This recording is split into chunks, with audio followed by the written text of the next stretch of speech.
Okay, so I'm going to start out today's lecture on the wrong foot by quoting somebody that you guys probably don't know and who was a New York Yankee. So Yogi Berra, the famous Yankee catcher, once said, "You can observe a lot by watching," okay? And that is very appropriate for biology because there's a lot of things in biology have been discovered simply by watching for them in cells or watching for them to happen at the molecular level. And so our ability to visualize and see what's going on inside cells and at the molecular level is really critical for the process of biological discovery. So today I'm going to tell you about tools, both sort of older tools, but also kind of the cutting edge for how biologists are really observing what's going on in living cells and in life in general.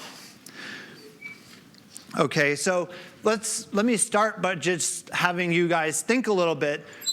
What do you require of me to see what I write on the board? Yeah, Rachel.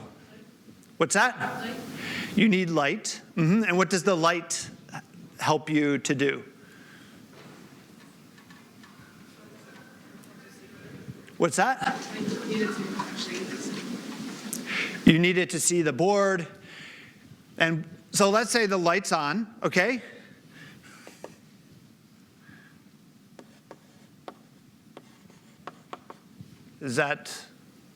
Can you read this? No, what's the problem? What's that? Size, right? So Natalie suggested size, right? So one thing that you need is some amount of magnification, right?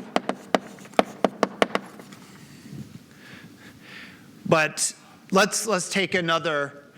Let's say I do magnify this. What if I magnify it? And I'm going to start writing my notes on the board, right? How's this? Helpful? Jeremy, what's wrong? Differentiate different parts, see each part separately. Yeah, you have to be able to distinguish different objects, in this case, these letters, right? So in addition to just magnifying it, you also need the structures to be far enough apart such that you can distinguish them. So you need what is known as resolution. Okay, this was resolution, but this is resolution where the letters are actually resolved, okay? So structures need to be far enough apart so that you can resolve them. Now let's come back to Rachel's point, right?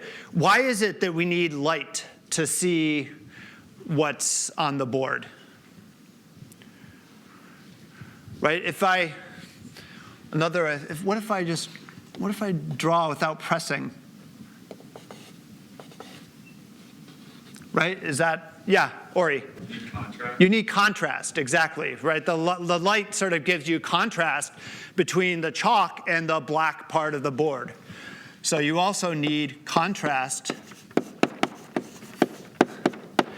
And contrast is the ability the structures need to be differentiated from the background, okay? So structures need to be different from background.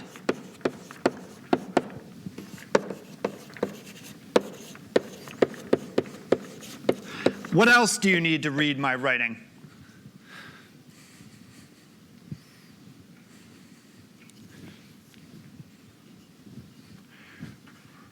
Right? What if I were just to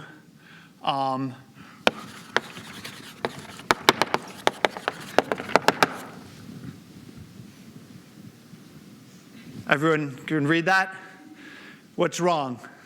Carlos? You need to be clear, legible, What's that? Yeah, I need to have like good handwriting, right? So I like to think of this as this is an aspect of like sample preservation, okay? So there's a sample preservation issue. I can't butcher the letters and the words. Okay, so in the process of doing all these other things, right, magnifying your image, resolving things in your image, and generating contrast, you can't destroy your sample such that it's illegible, basically, okay? So in this case, structure must be preserved while doing 1 through 3 on this list.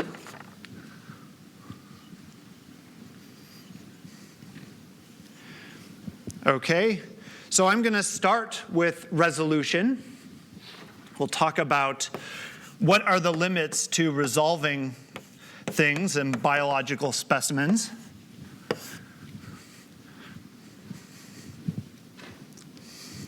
And in biology, the one instrument we use a lot is a microscope, okay?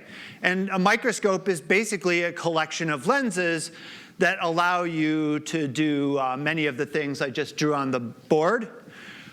I'll point out a couple sort of broad sort of types of microscopy. So the human eye up here can resolve up to about 100 to 200 microns if you're looking at something at reading distance, right? But cells are like way smaller than that, right? So we need some sort of instrument that allows us to see things that is lower than the resolution limit of a human eye.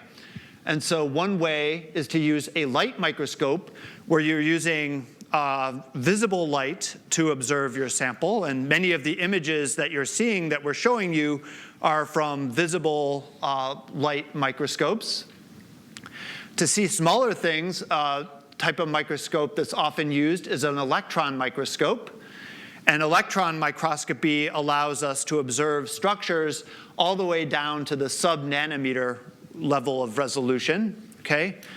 Now, one limitation to the electron microscope is you have to kill the sample, okay? So that can lead to artifacts and problems.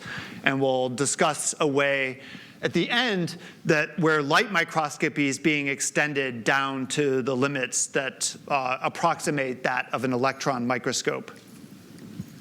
Okay, so what determines then the resolution of a microscope? And so I'm going to sort of define a measurement of resolution, which I'll call the d-min, or minimum distance. And this will be the minimum distance between 2 points that can be resolved.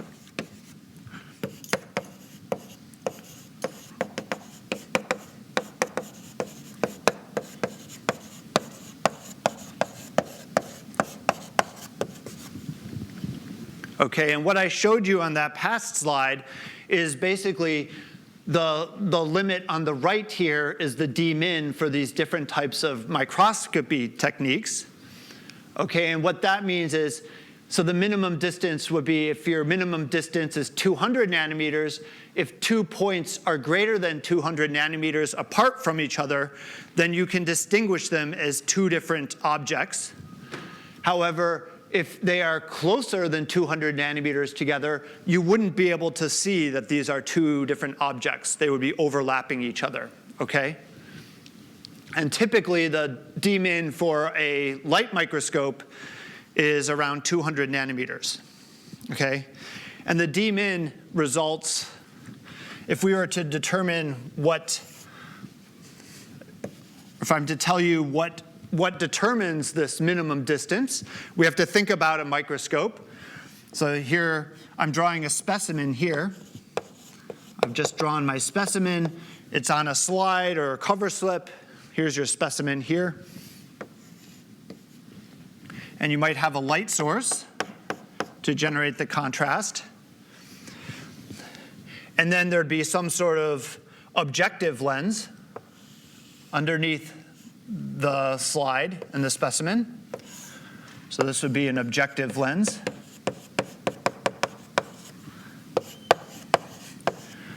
Sorry about my sample preservation here.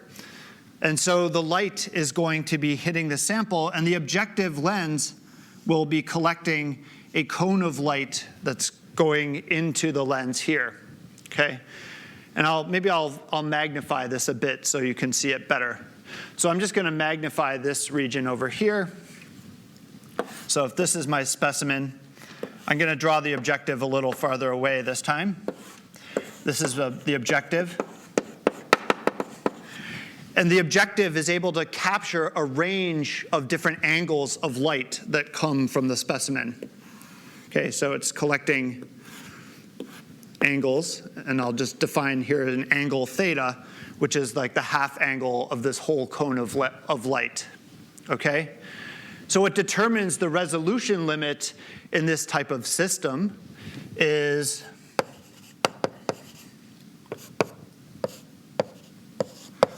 first of all, the wavelength of the light that's used. So if you're using white light, that might be from 400 to 800. If you're exciting GFP, you're going to excite with a wavelength that's 488 nanometers.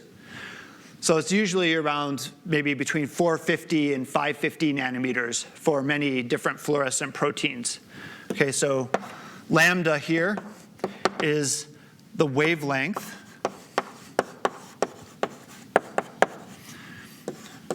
of the excitation or of the light you're using.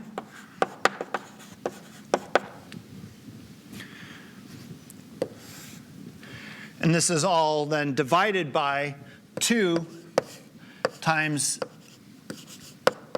the NA, which is a property of this objective. And what NA is, NA stands for numerical aperture.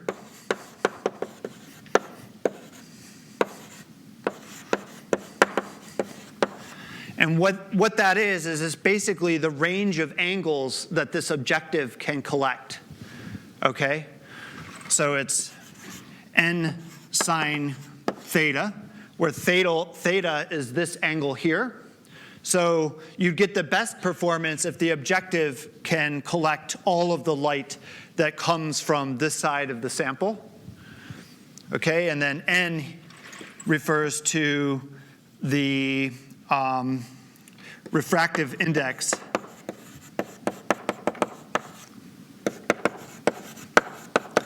of the media that this light is going through.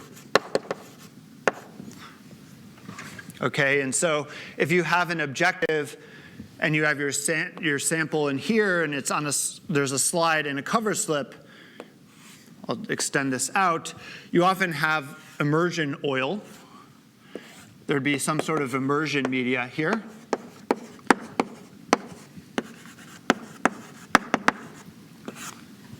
And I don't know if you've ever used a microscope that's meant to be used with immersion media, and you don't add that immersion media, but your image quality, if you don't add that media, is like really bad, right? And that's because you're affecting the numerical aperture of sort of what this lens can collect, and therefore you degrade your image quality.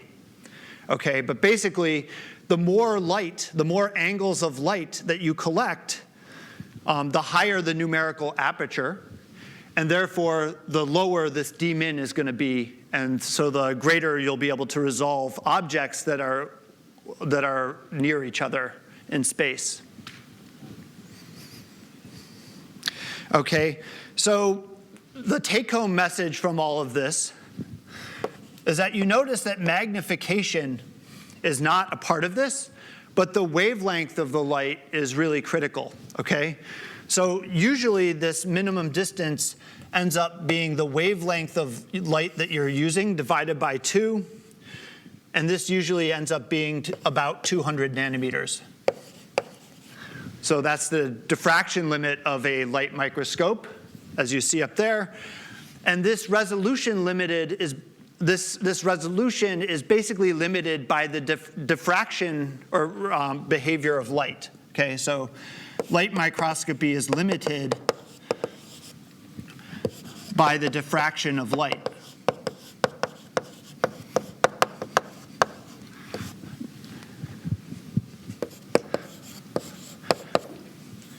And it was thought for a long time that no matter what you do, you'd never be able to break this limit of about 200 nanometers. But at the end of the lecture, I'll tell you about some very smart people who figured out a way to actually break this limit, and we'll talk about how they were able to do that. Now, I want to talk about a few other limitations of microscopy. And I'm starting by showing you this electron micrograph of the endoplasmic reticulum. And one important consideration you have to make is two-dimensional versus three-dimensional structure. So for electron microscopy, you basically cut the sample so you have a very thin slice of it. It's like slicing bread. Okay, except these slices are on the order of 30 to 60 nanometers in height. And then you pass an electron beam through the sample after it's stained in order to visualize your specimen. And one thing you have to keep in mind is that you're looking at a slice through this, and it doesn't give you three-dimensional information. Okay, so if we were to think about the endoplasmic reticulum, right, you might have an endoplasmic reticulum. And if you take an optical slice through this, then you would see something like this, where you see each of the stacks individually.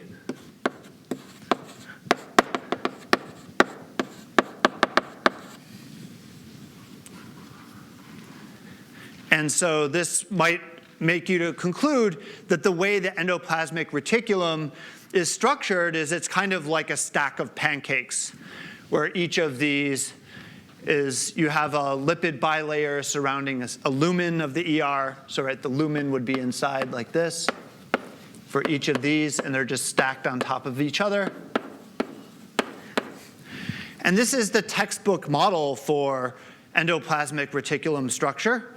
But it was actually, I think, if you don't consider this in 3D, you might miss something. And what was missed was reported in 2013 in this paper, where rather than just taking a single slice, what they did is they made lots of slices, and they kept track of where they are. So they basically did a three-dimensional reconstruction of the endoplasmic reticulum.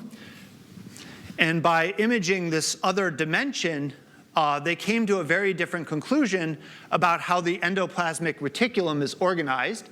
And instead of being stacks of membranes on top of each other like pancakes, instead it's a helicoid. So this is an ER from a professional secretory cell, like a salivary gland cell.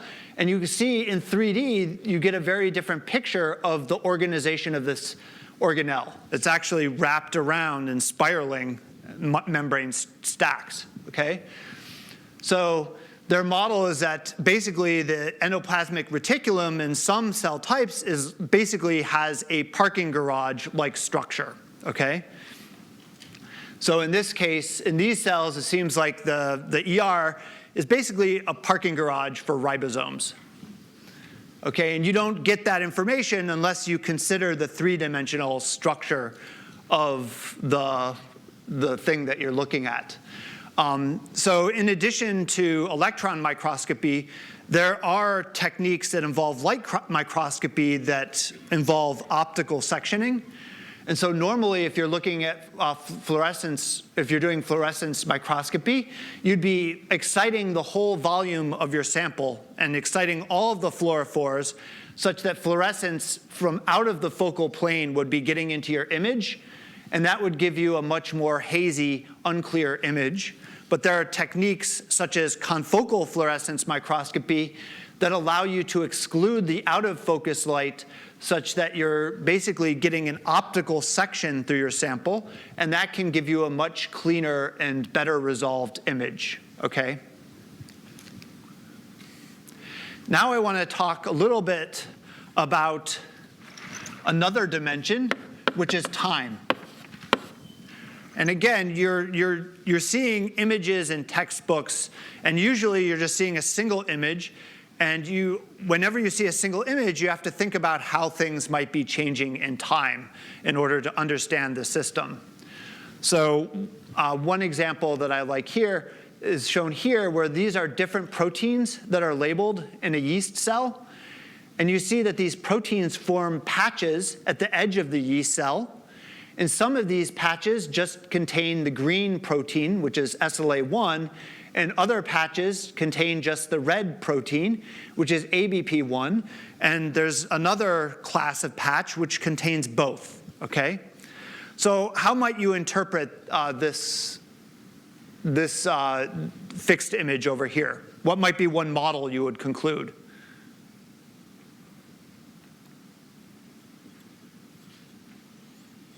Well, what was initially concluded from this type of experiment is you have 3 different types of patches that are distinct from each other in the cell because they have different molecular compositions, okay? And that was what was initially thought, but it was wrong because researchers had to really consider the aspect of time in this problem. And I'm going to show you a movie now over here where you see this yeast cell, and now you have these different proteins tagged with different fluorescent proteins, and we can watch them in time as they progress through a stereotypic cycle.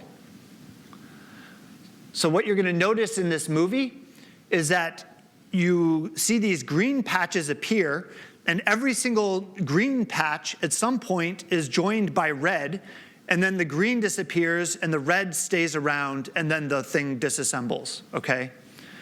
So what was initially thought to be 3 different structures in the cell, eventually it was found out that there was a dynamic process where this patch sort of matured over time and eventually disappeared into the cell. And what this process is actually endocytosis in yeast. And you're seeing different proteins getting recruited to endocytic vesicles as they bud from the plasma membrane of this yeast. Okay, so that's just my caution in interpreting fixed images, because you have to think about how they might be changing in time. All right, so now we have to consider contrast.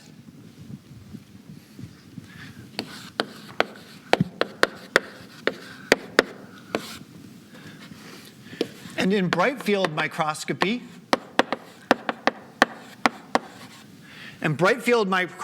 basically involves white light as your light source. And so you'd have a microscope that has a white light source. You might have your specimen here. Here's your specimen. And then you'd have some sort of detector at the end of your system. And there would be some objective lens in between, which I'm going to ignore for now. And so for bright field microscopy, you're taking a sample and shining it with light. The light that doesn't go through your sample will go right through to the detector, and that's your background. But some of this light, the light that's going and hitting your sample, could be absorbed, or it could be refracted, and that it's the refraction or absorption of this light which generates the contrast for bright field microscopy. So in bright field, native structures in the cell,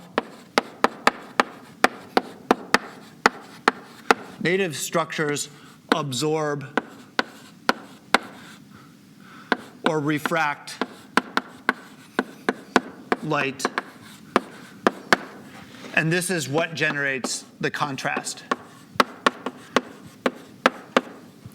Okay, so the images shown up here are bright field images of cells, and in each of these cases, there's no dye, there's no fluorescent protein, but you're able to see the outline of the cell, and you're able to see even individual organelles or structures within the cell that are interacting with the white light and generating contrast. Okay?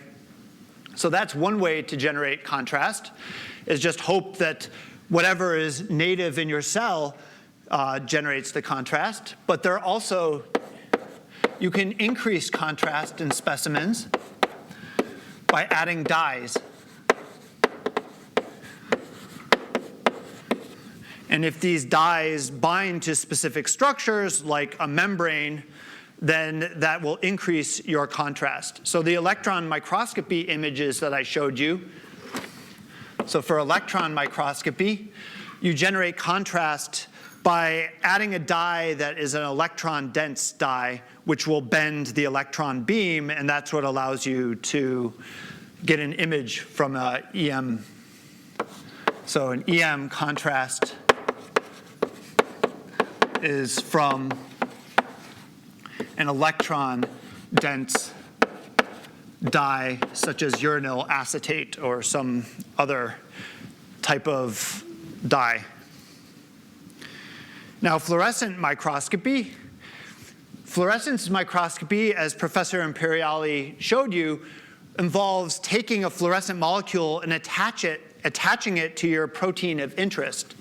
So you're actually getting protein-specific contrast, which is very useful.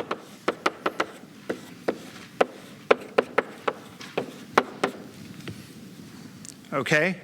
And the way a fluorescence microscope works is just shown up here, where you might have a light source that has a range of wavelengths, and you can use a filter to select one. In the case of GFP, it would be blue light or 488 nanometer light, and that would then be shined onto your specimen, and then the light is absorbed by fluorophores in your specimen. Some energy is lost such that the light that's emitted from GFP is a longer wavelength, in this case green, and then you can filter again to make sure only the green light is what goes to the detector. So this is a very efficient way of generating contrast because you can use filters to select only the wavelength of light that is emitted from your fluorescent molecule. Okay, any questions about that and about my very short version of how fluorescence microscopy works?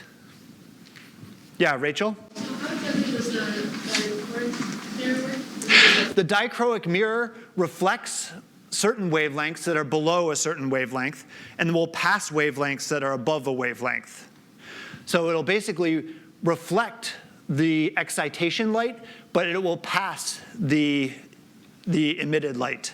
Okay, and so there are tons of these mirrors. Some are not dichroic, but are like they can like reflect 4 different wavelengths and pass like all other wavelengths. And so this allows you to like image multiple fluorophores at the same time. Okay, the specifics aren't as important as the general concept of how this works. Okay, now I want to come back to the resolution limit, and I want to tell you about how we can beat it. So beating, we all like winning, so beating the diffraction limit.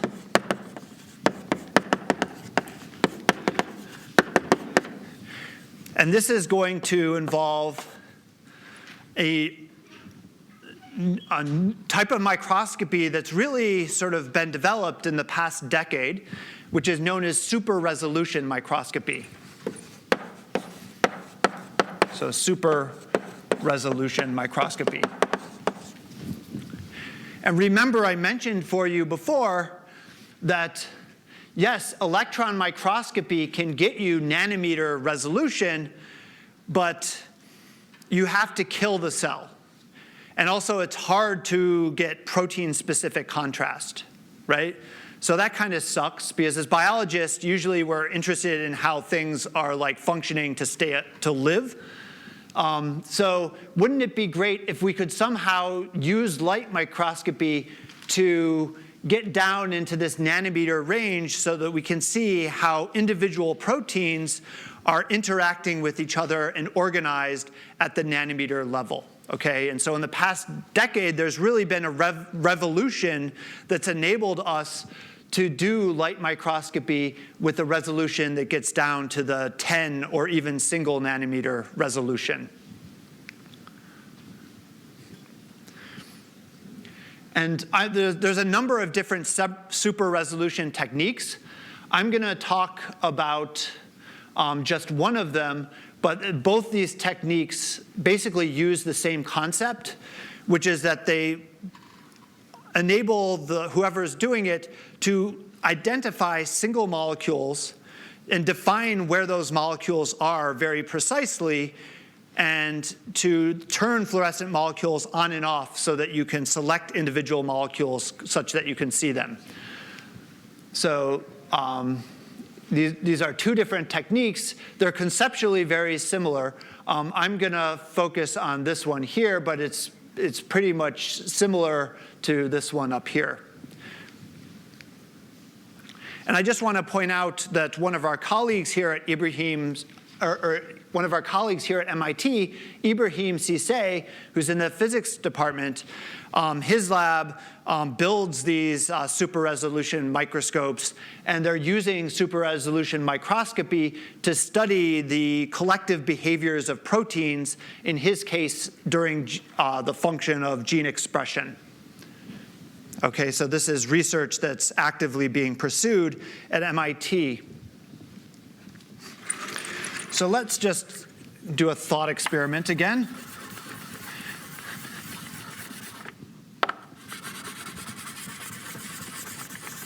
Okay, I'm drawing a single molecule, or what you would see in an image if you were looking at a single molecule of GFP. Great, where's GFP here?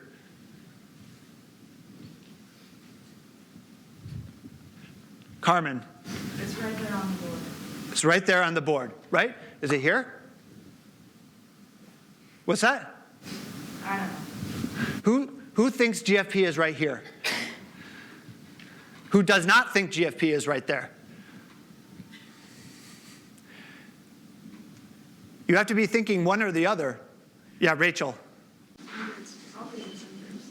Okay, so what Rachel says is that it's probably not right here. It's probably in the middle of this thing, right? And so if you're seeing a diffraction-limited spot, right, you're going to get some sort of Gaussian of intensity, which I didn't draw well here, but it might be a little bit brighter in the center and drop off as you go towards the edge, right? So if I were to take an image intensity profile along a line here, you'd see something that kind of looked like a Gaussian, okay? And GFP, if there's a single molecule that you're imaging, should be right in the center of this Gaussian, okay?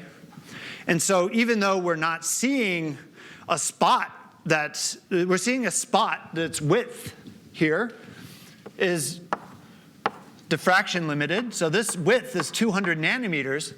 But if we can estimate where the molecule is in this region with nanometer precision, we could get a very accurate view of where this fluorescent molecule is, okay? So it relies on certain assumptions. The first assumption is that you're assuming we can see single molecules or single fluorescent molecules, so that we visualize single fluorescent molecules, and that we can then estimate with some amount of precision the location of the molecule based on this diffraction-limited sort of image that we get. So then we have to estimate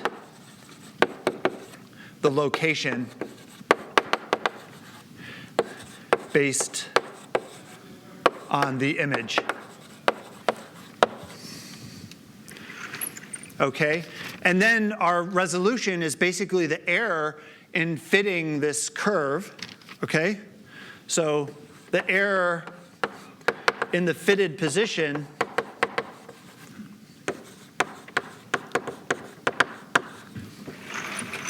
is equal to the standard deviation of this Gaussian, the standard deviation, divided by the square root of the number of photons that you collected to get that image.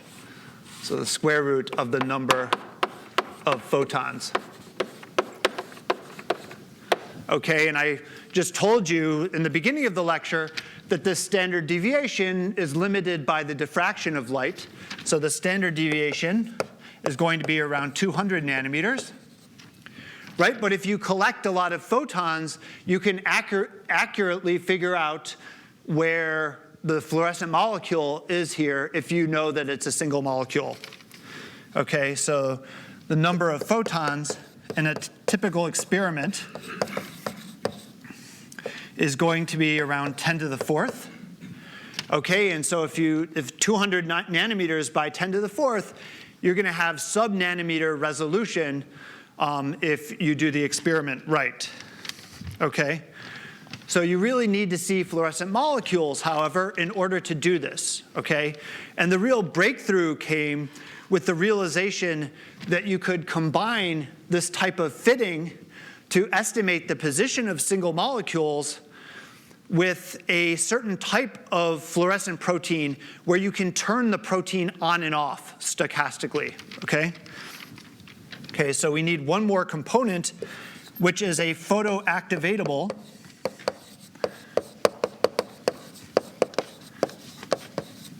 fluorescent protein. In this case, the first one was photoactivatable GFP, or PAGFP.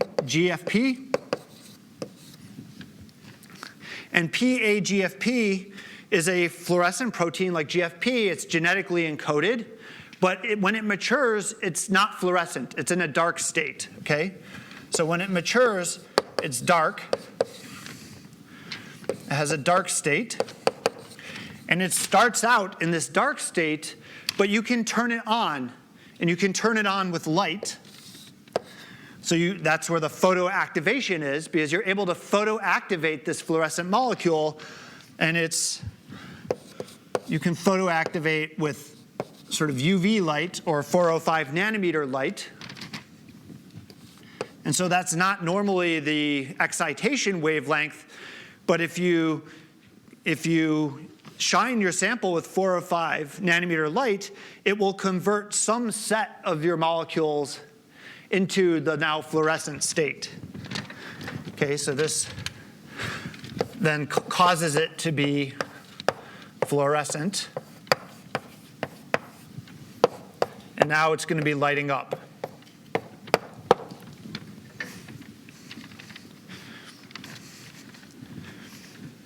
Okay, and I want to thank Professor Cissé because he gave me the next slide, which I think nicely shows how this technique works.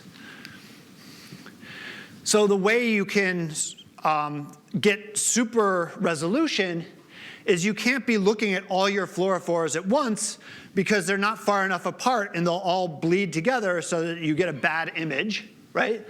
So this would be your conventional diffraction limited image, where all the fluorophores, there's about 20 fluorophores here, and you can see you can't see individual fluorophores, and you can't see what that says, okay? But if you take a divide and conquer approach, with this, if you have a photoactivatable GFP, you don't need to look at them all at once. You can just look at 3 to start, okay? So now if you only activate a small subset and you ensure that you're activating it at a frequency such that they're well resolved from each other, then you can distinguish that there are 3 single molecules here. You can fit where they are. And now you know where they are with nanometer precision. So you know where those are. And then you want to look at other molecules. And so you have to get rid of these. And so what you would do is to bleach them. And bleaching is to use light to basically damage the fluorophore and get it to no longer fluoresce, okay? So this process is going to involve an iterative photoactivation followed by sort of measuring and fitting the image so that you can basically determine where each single molecule is in your image, and then ending with bleaching to get rid of the fluorophores you just turned on so that everything is now dark again, and then you repeat this process iteratively to collect all of the single molecules that you can, okay? So in this case, right, we just got these 3 molecules. We would then want to bleach them so that we're now going to look at different fluorescent molecules, and we'll turn on a certain number of other fluorescent molecules. Here you see 4. Here are two. They're a little close together, but you can see that there are two. Here are another two. They're close together, but you see two clear intensity peaks. And so you can fit those four, and now you have four more molecules to make up your image. You bleach them, excite or activate five more. Here are five fluorescent molecules. You can fit those, determine their positions, and you just do this iteratively over and over again till you get as many molecules as you can. And at the end, you basically like add all these images together to get the final super resolution image, okay? So this is an iterative process where the photoactivation allows you to image single molecules such that you can see where they are with nanometer precision, and then you add them all together to get a super resolution image. Here is an example of this in practice. And this is the STORM technique, which doesn't involve a photoactivatable fluorescent protein, but involves organic dyes blinking. And the concept is basically the same. And here you see a conventional image of an axon. And it's labeled with this beta-2 spectrin. And you see beta-2 spectrin is continuous in its staining in this axon. But if you look at the super resolution image, what you see is the beta spectrin actually has this repeated periodic pattern along the axon. And this is a cytoskeletal element that's basically present in rings up and down the axons of neurons.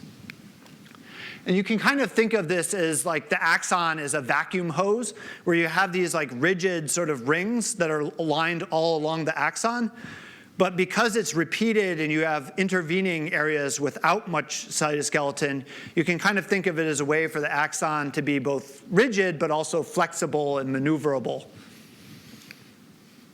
I just wanted to point out that several super resolution techniques were sort of recognized in the 2014 Nobel Prize in Chemistry.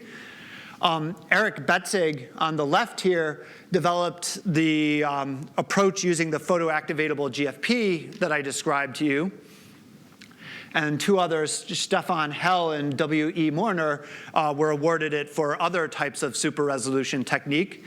If you get a chance, you should go to the Nobel Prize website and listen to Eric Betzig's Nobel lecture. He has a very interesting story. And part of it involved how he managed to develop this technique.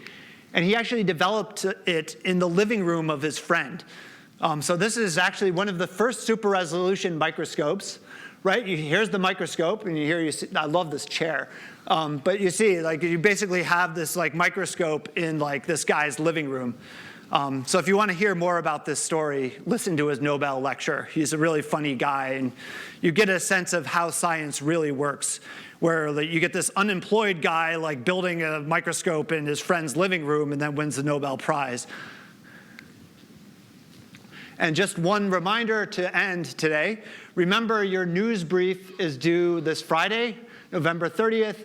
If you need help on selecting a topic, please see a member of our staff, including Professor Imperiali or myself. And so good luck with that. Thank you. I'm all set.